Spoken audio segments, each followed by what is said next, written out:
Yesterday, someone asked me a question. It was one of the reporters.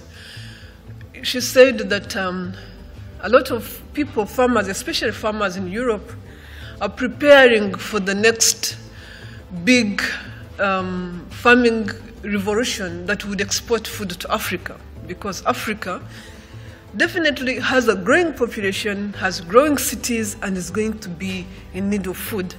And I said, yes, that sounds great.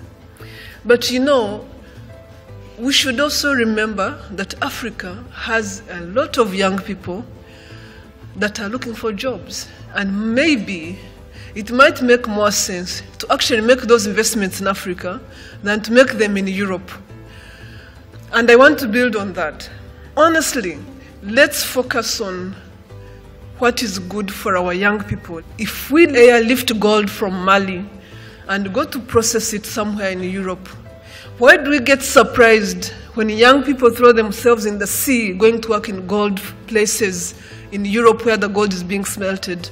Why do we get surprised? The jobs are where the gold is going. So let's encourage our partners anywhere in the world. I just picked up Europe because it is the nearest. Let's encourage our partners anywhere in the world that they can make money in a win-win situation in Africa. In Rwanda, we just had DSM build a $50 million factory to produce baby food in Africa. The difference is the food they use to produce baby food is grown by Rwandan farmers. The people that consume the food when it is done are those malnourished children across the continent. Why are we doing this? We've been buying, by the way, that food from Europe until this factory was made. Can we start doing more like this? Because DSM is still making money. Can we focus on creating jobs for our farmers and focus on creating jobs for our youth? Yes. Because it's a win-win situation.